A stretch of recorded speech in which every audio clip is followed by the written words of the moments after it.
Jahmyr Gibbs, who's turning into an absolute star in the NFL. Hey, listen, this guy, he only ranks 23rd in the NFL in carries, right? But 5th in rushing yards. Ain't that something? 8th, he's tied for 6th in touchdowns, man. And what's that number again? 1,052. That's our 1,000-yard man. Because he has 796 rushing yards, but 256 receiving yards and 11.1 yards per catch average, and he is 4th on the team in receiving right now as well. You love to see that. You love to see it, man. That is Jahmyr Gibbs, who he's a star, man. Yeah. You give this guy the ball anywhere in space and it's a problem. You give him the ball and get him to the edge, it's a problem. You get him the ball and you run him inside, it's a problem. You let him go line up on in the slot, it's a problem. No, it's a problem. Jahmyr Gibbs is a problem. Just period. He's a problem. He is. He's tied for 1st in yards per carry at 6, which is lunacy, by the way. 5th in rushing yards, as you already said, has not really even had one bad game this year. And a couple of the games where David Montgomery struggled, I really like this. Jahmyr Gibbs picked him up. Jahmyr Gibbs also, it's not just about his numbers. It's about he does things at a level that no running back in the league can do in terms of his shiftiness, whether it's, in space, whether it's between the tackles. It just looks different. It at times looks Barry Sanders-esque, although I'm not saying he's Barry Sanders, of course, but he's just got that special ability. And that plays a role. That plays a role in terms of what I think his future is. That plays a role in terms of where I rank him. And that plays, to get back to his future, Jahmyr Gibbs is a Hall of Fame talent. With running backs, it's kind of tough to say because you always worry about the longevity. But Jahmyr Gibbs, if he has any longevity, will be getting a gold jacket as well. He might even get a second contract, and that's rare for a running back. That's how good he is. Oh, yeah. Man, you know what? I'm just kind of looking through the comments right now, just trying to get a feel for what people are, saying about Jahmyr Gibbs. And it's cool to see people excited about him. And using the word like Vincent E. said, Gibbs is elite. Just thinking back to like Brad Holmes and Dan Campbell in their comments about Jahmyr Gibbs being that weapon and starting that season slow, his rookie year, there was a lot that we were like, man, is this really the guy? And now we're sitting here like, you know what? You got any more of those types of draft picks in the chamber? That's what makes me excited about even guys like a Sione Vaki, because whatever Brad Holmes is doing when it comes down to identifying players, all of these people, all of them, bro, all of them are starting to not just be identified as good players, but creep up into the upper echelon of their respective positions. Yeah. Brian Branch is in the upper echelon of his position. Like, hey, Brad Holmes pick. Jahmyr Gibbs in the upper echelon of his position. Amon-Ra St. Brown, Aiden Hutchinson, Kirby Joseph, Penei Sewell. Yeah. You could, that to me is just like, goodness gracious. And I'm glad that it's happening for Jahmyr Gibbs. And think about this. It's happening in a situation where he's sharing the backfield with a bona fide number 1 alpha dog as well in David Montgomery. Yeah. People thought they were going to vulture each other's stats to a degree, but I believe he's going over 1,500 easily. Rushing or total yards. Okay. Total yards. I can see that. Yeah. Rushing. Rushing, I think he'll get to about 12. The desk would be lifting without my hands if that happened. But that's another story for another day. But yeah, 1,500 total. I think you can. And I think that's easy money. I think it's 1,700 personally, but we shall see. And one of the things that I wanted to highlight for everybody is you mentioned at the top of their respective positions. I've already mentioned Kirby Joseph, Brian Branch, you got Hutch, you've got Amon-Ra, you've got Penei Sewell. They are all near the top of their positions in their respective sports. And Jahmyr Gibbs isn't any different. If I were ranking Jahmyr Gibbs in terms of the best running backs in the NFL, I would actually give you a number that you guys might think on the surface is too low. I got him at 5th. And the reason why I have him at 5th and not higher is because fortunately for the NFL and unfortunately for Jahmyr Gibbs' ranking, it has been the year of the veteran running back renaissance. You can't put him above Derrick Henry right now. You can't put him above Saquon Barkley. I don't think you can put him above Josh Jacobs, and I don't think you can put him above Christian McCaffrey. I know he's hurt, and I know this year he hasn't been able to do much, but I think universally coming into the season, it was almost universal that Christian McCaffrey was the best back in the NFL coming off of an Offensive Player of the Year season. Mm-hmm. The good, you may disagree with that, but I still got to give Christian McCaffrey his respect for now. However, what that also tells you, that ranking and who I've got ahead of him, is that Jahmyr Gibbs is next. He's already here, but he's also next, which is a great spot to be as a young running back and an elite running back. You know, we're gonna have to start following that too, man. I want to keep up to date with your positional rankings. Yeah, I love when we definitely talk about the safeties, and obviously it gets a little bit boring now because Kirby Joseph, Brian Branch versus Brian Branch, Kirby Joseph. That's to me is about the most drama in the safety position right now because they are dominating that. But with Jahmyr Gibbs, it's awesome to see this guy go from a player that we had hope in. We're always gonna have hope for our guys, and I don't want to leave out Jack Campbell either, who's leading the team in tackles as well. Like, when I look at Jahmyr Gibbs, and I know this is supposed to be a segment specifically about him, I just can't stop thinking about the fact that all of these draft picks are not just panning out. They're not just good. They're stepping up and being the team leaders. They're stepping up and being the guys that are going to make the Pro Bowl teams. They're the guys that are going to get considerations for all pros. And that's when you talk about building for longevity. That's what this represents here. And when you bring in a David Montgomery, how strategic. Because if it was just Jahmyr Gibbs, he would, and I do believe that he could handle, running into the line and getting some extra yardage, maybe not to the tune of David Montgomery, but I'm not going to put a cap on him. But think about how strategic it is to have a David Montgomery here. And those guys, both of them are still eating. Yeah. Like, that's what's crazy. Like, they're both going to be able to eat. And you get to preserve them just a little bit more. Get to preserve them just a little bit more because that's you never want to wear a running back out. If you can have a tandem and they can both get their numbers and they can both be a part of one of the best offenses we've ever seen, there's literally nothing better. Saying that, just when you say it out loud, doesn't it just like almost bring a tear to your eye? Happy tears, of course. The Detroit Lions offense in a position to be elite, in my opinion. They have a lot of good players on their team. But Jared Goff is making the right throws. He's making the right reads. So much so that when we saw them in the beginning of the season, a little off of their chemistry and off their rhythm, we could see as soon as Jared Goff starts to make these certain reads right, Ben Johnson has put him in a good position to have this type of success. And it's so much so that I think that the numbers aren't as crazier because they don't have to be. When he's had to go out there and put up yards, we've seen him put up yards.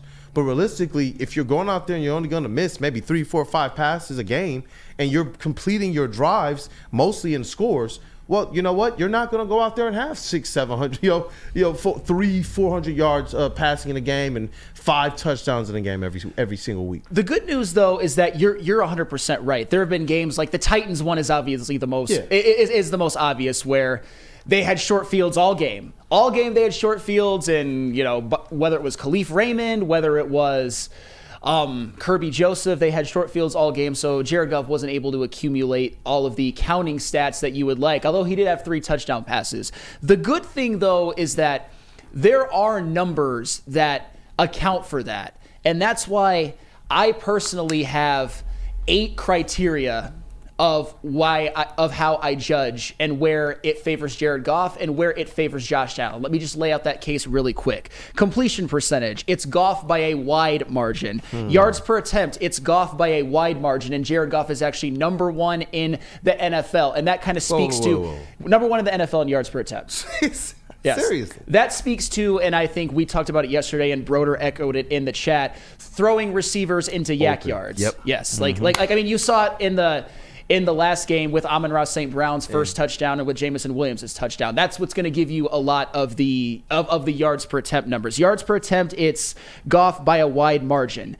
Touchdown to interception ratio, that one, it's Allen by a wide margin. Allen's a little over 3.5 to 1. Goff is a little over 2 to 1. QBR is actually Josh Allen by a wide margin, but rating, it's Goff by a wide margin. So that it's weird how those stats work. I don't know how much you should take those into account because I think they should probably be close in both of them, but they're not. Stats actually show that QBR widely favors Josh Allen and rating widely favors Jared Goff. Running, of course, that's Josh Allen by a wide margin. In terms of games with gaudier numbers, that's Jared Goff by a wide margin. Jared Goff has a game where he's 18 for 18, and he has another game where he had a perfect passer rating. That is no doubt Jared Goff has Josh Allen in that. And I think where Josh Allen has the final advantage is doing more with less.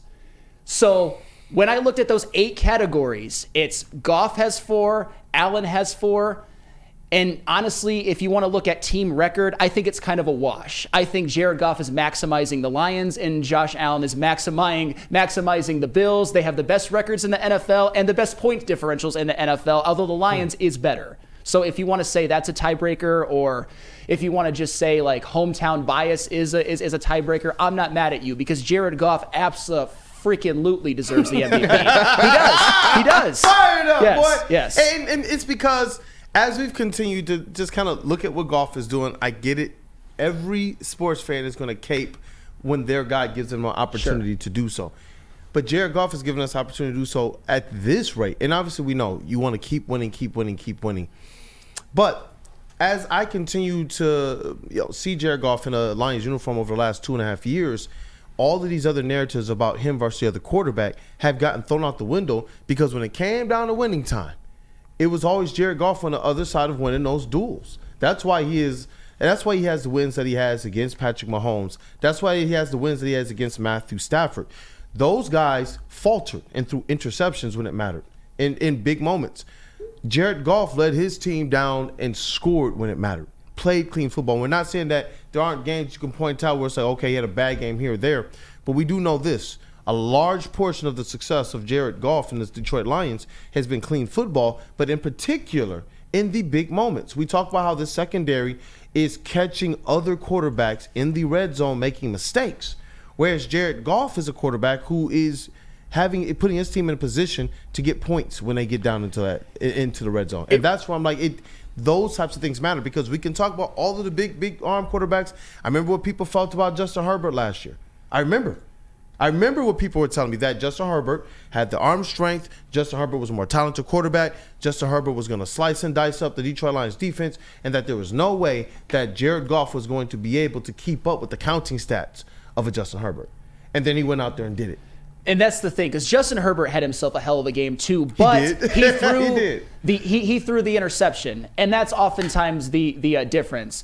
Justin Herbert played phenomenally, but he did throw the one pick that was probably the difference in the game. And Justin Herbert, for the record, he's another one that, if he continues to play well and the Chargers can potentially pass the Chiefs in the AFC West, you definitely have to give Herbert some MVP consideration as well, because I'm a big fan of his. But right now, to me, it's a two-man race, and Jared Goff deserves it, Josh Allen deserves it, and I think we'll see how it plays out the rest of the year. And isn't it great? That game at Ford Field might be the game of the year. I cannot wait for that. Obviously, there's a lot more hills to climb before that, but that should have all NFL fans across the nation, not just Lions fans and Bills fans, salivating. That's going to be a huge game. Yeah. And you know what? You're going to be able to hear fans all over the state, man, just going crazy. But Ford Field in and of itself, I'm hoping that it's an atmosphere, because I know the Buffalo Bills, the one thing I'm not going to do, y'all fans are on one. Y'all fans are always on one.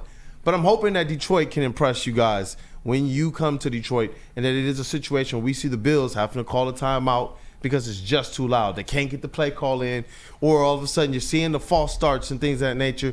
That's what I'm hoping. That is absolute pandemonium and chaos and that fired up energy, man. I know that Detroit's not going to disappoint. What up, dog? I said, I don't think we got enough foldable tables for that here in the city. Man, the way those Bills fans are. That's going to be crazy, because we understand how much Detroit profile has risen as it relates to our fans. The Bills, their fans have been there, whether they have sucked or they've been good, as it relates to that type of energy. Now you got this clash right here in Detroit. It's one of the greatest clashes, and I know it's regular season, but it could be the Super Bowl matchup. It's one of the great, if that is, man, we're talking about two of the most starved fan bases in the NFL for different reasons. The Lions, prior to these last couple of years, have been a bad... Take over your Yes, absolutely. They've been a bad organization prior to these last couple of years, obviously. We all know that, the entire Super Bowl era. The Bills have had pain in different ways. They lost 4 straight Super Bowls in the early 90s, and they haven't cashed in on the Josh Allen era yet. That's too... If you would have told me that in those 9 to 10 years, whatever that 4 straight and then these 5 prime years of Allen, that they wouldn't cash in on one, that's pain. Yeah. That is like kicking the nuts pain. Like kicking the nuts, you get back up and kick you again, and then get back up and kick you again type of pain. They always are the bridesmaid. Wheezy D 3-3. Come on, man. Come on. He said I wouldn't mind us fighting Bills Mafia. Shoot, that'd be a great fight, honestly. Because would. I think as Lions fans, when we think about Bills Mafia, we tip our cap and be like, respect. You guys are some like passionate fans too. We got to figure out some type of match or something crazy for D-Mac and one of their like super fans or wrestlers or something. There we go. That would be insane. Or maybe D-Mac versus I can't think of any Buffalo Bill or Buffalo Sabre all time that's like the D-Mac of Buffalo. D-Mac's one of a kind. I think D-Mac jumping through a table would be dope. Though. That's what I was going to say. What if we could get D-Mac to put one of the Bills fans through a table? Oh. He would do it. Yes, and they would do it too. Because it would be a microcosm of what's going to happen in that game. But I know we also got to talk about the game that's happening this week. I know we're going to break it all down tomorrow. Don't worry, people. This conversation was as it related to the MVP, and we do believe that game between the Lions and the Bills is going to play a big part in the narrative in the minds of people. And whoever the script writers are, I'm hoping it's a great game. Yes. They're like, you know what?